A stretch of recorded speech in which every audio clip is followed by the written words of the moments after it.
Hi, welcome. In this video, we'll do an overview of main memory and virtual memory. So virtual memory creates the illusion that each program has its own memory. So here you have one program, and this program thinks it has its own contiguous memory space with its data. So this would be program A. And then you have over here program B, and program B thinks, oh, yep, I have my own memory space too. But actually, you have your RAM here, and what the operating system is doing is so we'll just take some data from program A here, and we'll take some data from program B here. So it has different methods, but the idea is that in order to have a bunch of programs all working in memory and utilizing your resources, the operating system will take a piece of program B and put it here in memory and keep track of it. So this would be the virtual address, and this would be the actual physical address where it is actually in memory. So this is the physical address, and this is the virtual, or another word for virtual is the logical address. So this process thinks, oh, I have all the space that I need, but in reality, the operating system's only loading what you need into memory. So process A here needs this right here, so the operating system is going to either do one of two things. One is going to make meaningful segments in memory, so they're going to be, so say this is a larger slice here, it's going to be larger, so it'll give it a bigger piece, so that would be segmentation. Or the other way it does it is it takes the physical memory and breaks it up into equal size pieces called frames. So this is, if this is your physical memory, then these would be frames. And then it would take your process here, or each active process, and break it up into pieces that are the same size. And these are called pages. And then it would map the page to a frame, map another page to another frame, map another page to another frame. So the concept is that it's going to utilize all the memory available, either by using segments. This would be segments, which are pieces that are different size but have meaning, or frames, which are all the same size, or a combination. It could first break, if your processes are very large, it could first take the virtual address space and break it up into segments and then page the segments. So there's lots of, this is an overview of the concepts and different things that the operating system does to utilize the resources. So you want to use virtualization to have control and to be efficient. You want to make sure that you're utilizing all of your memory and that you're not loading your entire process into memory, but you're only using the parts as needed. So there's a way to translate the address from the virtual memory address. Like I said, each process thinks it has its own virtual, each process thinks that they have their own memory, but they actually have a virtual memory.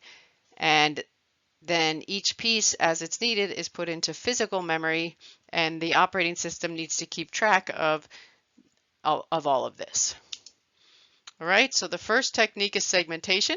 Segmentation is going to break up the process into meaningful segments, and instead of allocating the entire process into memory, it will break it into meaningful segments, but it can still suffer from external fragmentation, because think about it, if you have this process and you break it up into segments like this, then you map it into here. So you take this segment right here, which is big, and you put it here, and then when you're done with this segment, you replace it with this segment here, which is a little smaller. So what's going to happen if you had another segment down here, you're going to end up with this fragment of memory that's not allocated anymore, and that's called external fragmentation. The other method is paging. Like I said before, is to break up the process into equal size pages and map the virtual pages into equal size frames in memory. This would not have any external fragmentation because your actual physical memory is broken up into frames, so there is no external fragmentation. But you can have internal fragmentation. For example, if you have a page that is not as big as a frame, then this is allocated memory because it can't be used for anything else. So that little sliver right there would be called internal fragmentation. It's not external. It can't be compacted or moved or reallocated. It's just a partial page.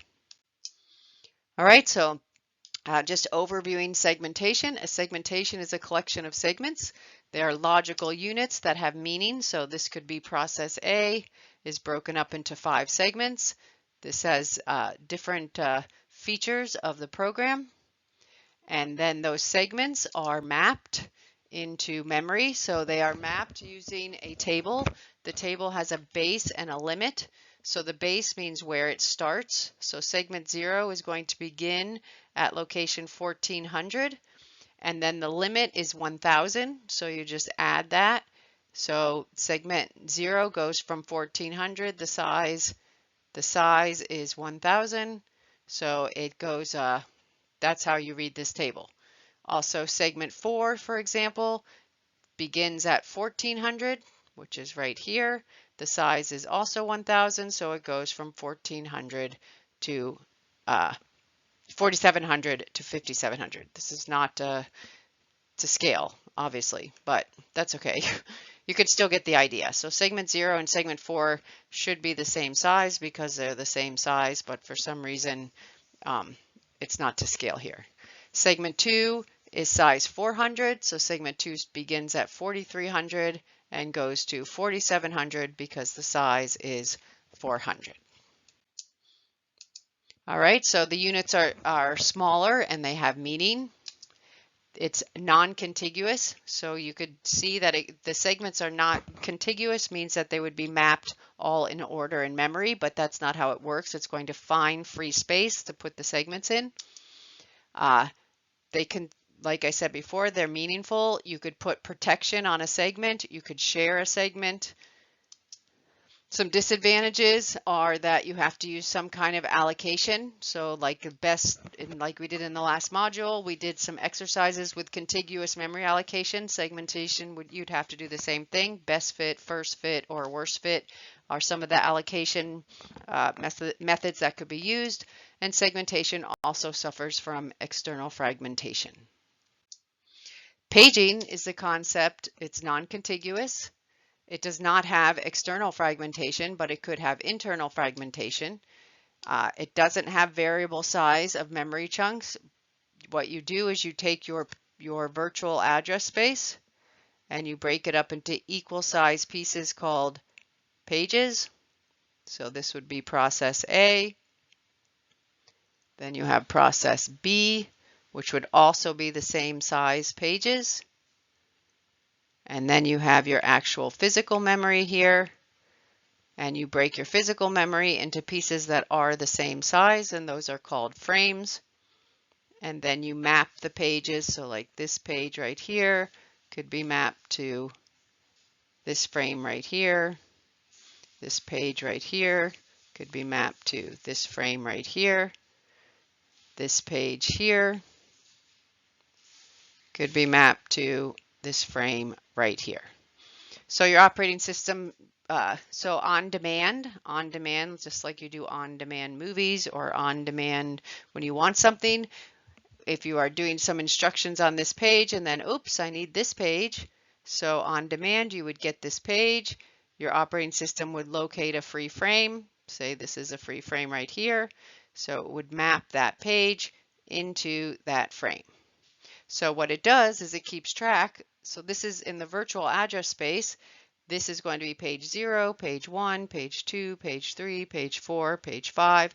So it keeps track of what page, and then in your physical address space, this would be frame 0, frame 1, frame 2, frame 3, etc. So for example, page 2, it would have a page table that's going to say, oh, on process A, page 2 happens to be in frame 1. So it uses a page table to keep track of what pages are in what frame. So it's going to divide it into the memory into equal size pieces called frames. Divide the logical memory or virtual, logical memory also means virtual memory, into equal size blocks called pages. Keep track of your free frames. Set a page table that's going to do the translation. Just like I said, this would be page 2. Page 2 would be in frame 1. And then you can you would split your backing store. So if you have to swap out, you would have that split into pages as well. This can suffer from internal fragmentation. For example, if this page is only this big, then when you have to take a full frame for that, it would only take up a frame partially. So that would be internal fragmentation. So if you have pages, and it really happens a lot if you start with segmentation first and then you break your segments into pages. So here's an idea of paging. You can see this is just one process, and this is page 0, page 1, page 2, page 3, page 4, etc. So what happens is your operating system is going to check physical memory. It's going to find, okay, page 0 needs to go into a frame. It's going to be a page fault because it's not in a frame yet. So it says it needs to go in a frame. Your operating system will find a free frame. It finds frame 1 is free, and then it puts in here that page 0 is in frame 1. And that's how the technique works. So we'll just go through here a little exercise. I need page 0. I find a free frame. I have frame 1. I put page 0 into frame 1, and then I put a 1 into the page table. Now on demand, I need page 2. So I need page 2. I find a free frame. I have frame 3. I put page 2 into frame 3. Then I need page 1. I put page 1 into frame 4. And then I need page 3. I put page 3 into frame 7. So this is how you would do it. Just keep going. And then if you run out of free frames, obviously there's going to be issues you need to do. And then there's also issues about, do you take frames from other processes, or do processes get a set amount of frames? So there's all kinds of things that need to go into consideration when doing these techniques. This is just an overview, and there are more videos with more specific, and we'll have exercises. All right, so here's some things about it. What about the size of the page? Well, if you have your page sizes too big, then it's almost like contiguous memory allocation, and you're taking up too much memory. If you have your page size too small, that means your page table is going to be too big. So you have to find a balance on the size of the page and frame, because processes can get large, and if you have too many pages, then your page table ends up being too large. But if you have huge pages, then you're going to have more waste and internal fragmentation, and you're going to be using memory that you don't need. So when you have very large page tables, it's very hard to search the page tables as well. So there's a lot of things that need to be taken into consideration. Each process has its own page table, and the page tables themselves could become large, and those must also reside in memory. So you have to go to memory to check the page table, and then you have to go check the data that's actually in the page that's in memory. So actually, each time that you're going to check a page for an instruction, you have to do two things: check the page table, find the page, and then, well, if the page is not there, then you have a page fault. You have to load the page, then you have to check the page. So there is this TLB, translation look aside buffer. This is a special cache that can store page frame pairs, so it's much faster than having to check memory every time you need to check. You can there's different techniques that can be used to store page frame pairs. So you can calculate. So for example, you can say, okay, if I want to go and check a memory, it costs 100 nanoseconds, but if the page frame pair is in the TLB, it only costs 20 nanoseconds. So that saves a lot of time, especially if you're using a lot of pages.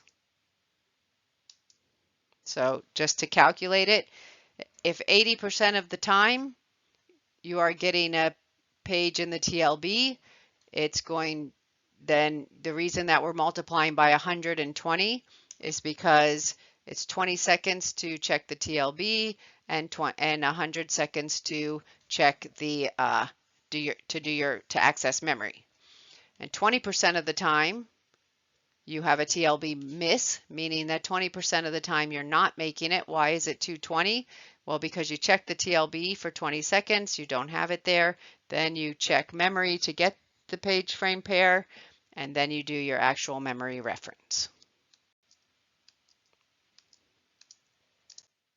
All right, so how do we generate the addresses? Well, the addresses are generated by separating the address into two parts.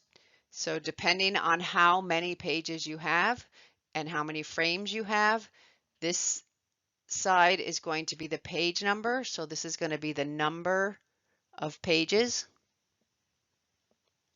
And this side, the offset right here, this is the size of the page. So what do you mean by the offset? Well, if you need it, if this is a page and you need an instruction and it's right here in the page, that's the offset. The offset means inside of the page, where is the actual instruction that I need? So if you put the page into a frame, you're going to put the entire page into the frame, but you don't need the entire page. You need instructions that are somewhere within that page. So the offset starts at the beginning of the page and goes down here. So here, this frame number, this would be the number of frames. So the number of bits for the page table and the number of bits for the frame number are not going to be the same because this is based on how many frames you have. So this is the number of frames you have. The number of frames you have does not need to be the same number of pages, right? This is a virtual address. It could be larger than, it could have, larger than the space that's available to it. And then this is the size of the frame. So the frame and the page are going to be the same size.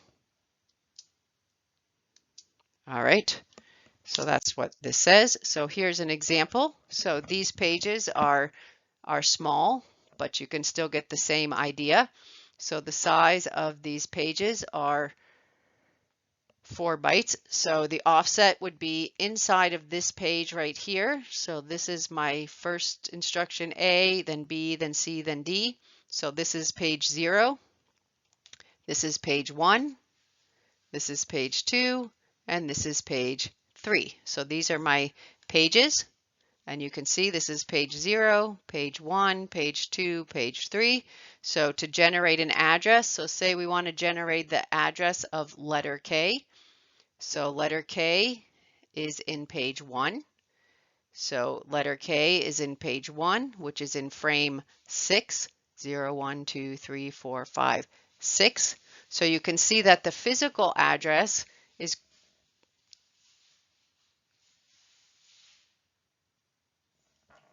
and all of you are laughing at me because page 2 is in frame 1.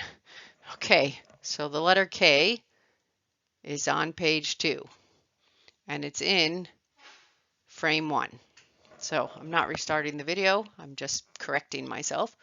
All right, so we have page 2, the letter K is in frame 1. So how do we do that? Well, we know that this page right here has been loaded into frame 1. You will also notice that the physical address is larger. So the physical address is actually 5 bits, 2 to the 5, where the logical address is actually 4 bits, which is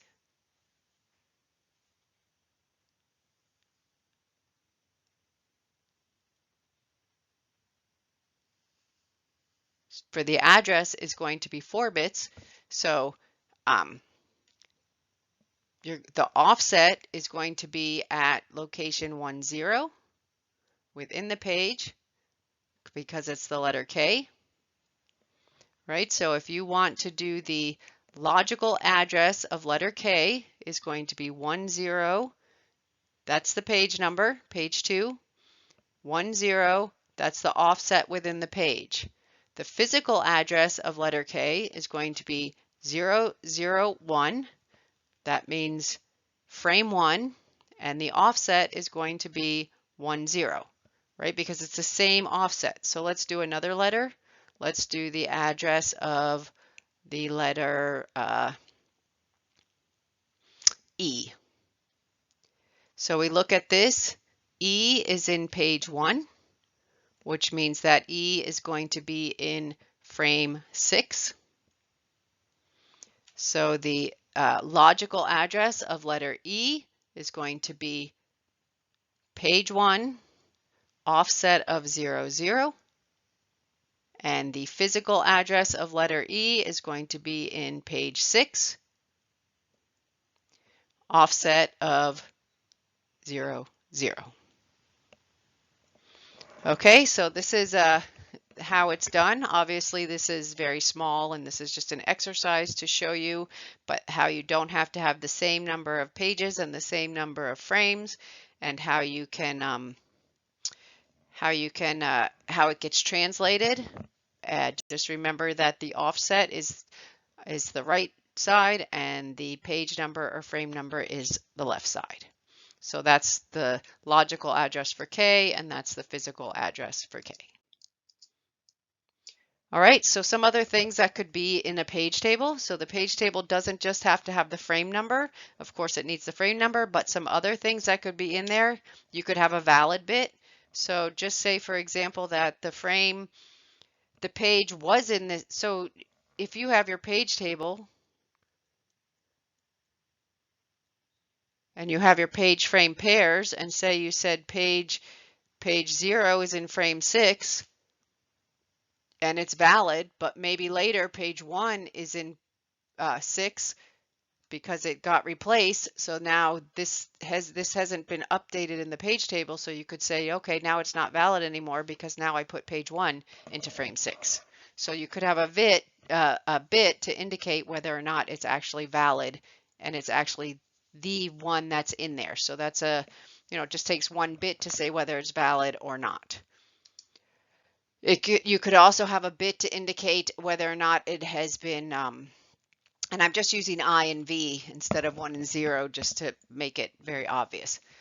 You could have a bit to indicate whether or not it's been modified, right? So when you put the page into the frame, if it's been modified, then when it goes to be replaced, you're going to have to write it back because it's been changed, right? But if it's just been in there and it hasn't been modified, then there's no reason. You save time. So if you're going to choose a victim page to replace, you would choose probably, and you're going to save time to be more efficient, you would choose a victim that doesn't need to be written back right away if you needed to remove a page from a frame. A reference bit, also there are algorithms that check to see if pages are referenced, and sometimes that helps to make a choice on whether or not that page will be replaced. You could also add some protection bits to certain for security to certain pages. So here's an example of a 32-bit virtual address. So this is a 32-bit virtual address. So we're just going to go through this exercise. So if you have a 32-bit virtual address and we have 128 megabytes of physical memory, so that's 2 to the 27. So your physical address is going to be 27 bits, whereas your virtual address is going to be 32 bits.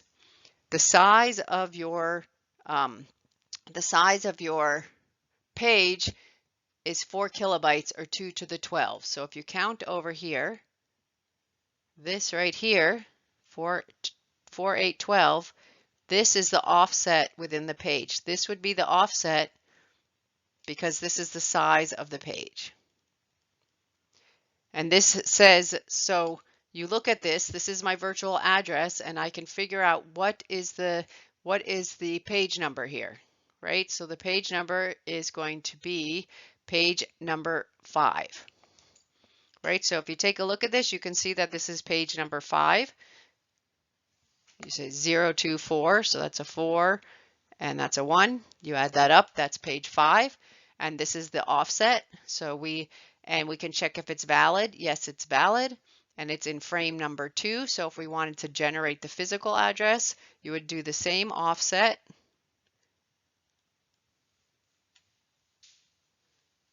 So that would be the same offset, only this would be in frame number 2. So the frame number, so if that's 12 bits for the size of the frame, then you have 27 minus 12 is 15. You would use 15 bits for the frame number.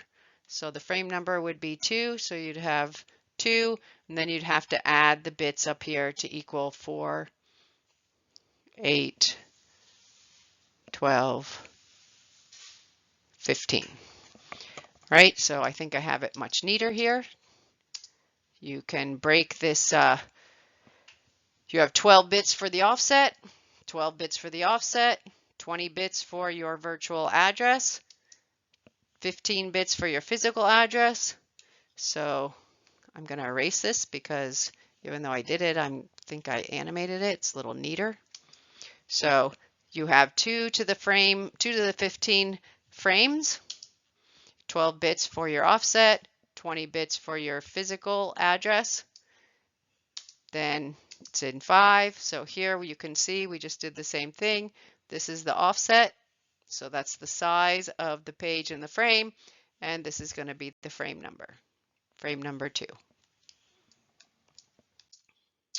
So page fault, a page fault happens when there is no page, when the page is not in a frame. So you have to go through some steps. You got to find an empty frame. You got to, if there's not an empty frame, you got to swap something out of memory. You got to reset to make sure that it's valid, or if you're, and then you got to restart the instruction that started the page fault. So this is just a visual of handling a page fault. If the page, again, the virtual memory is usually stored in your backing store or on your hard disk somewhere, so it's a lot of overhead to handle page faults. So code needs to be in memory to execute, but you don't need to load your entire program into memory. So there are techniques used that will only load as needed, demand memory allocation techniques. So you can partially load and load on demand. You can use virtual memory. Virtual memory gives every program their own view as if they have their own memory space, but you actually use a technique. The virtual memory space is also called the logical memory space, and then your actual RAM is your physical address space. So you can share your address space, do multi-programming, be more efficient, have more programs running concurrently, and you can use demand paging or demand segmentation. Again, this demand, we are going to talk a little bit in the next module about anticipatory paging, but demand paging means that the pages are not in memory, so they're going to be loaded into memory when they are needed. And each time you do a demand paging, it will cause a page fault. So this will come up in the next module.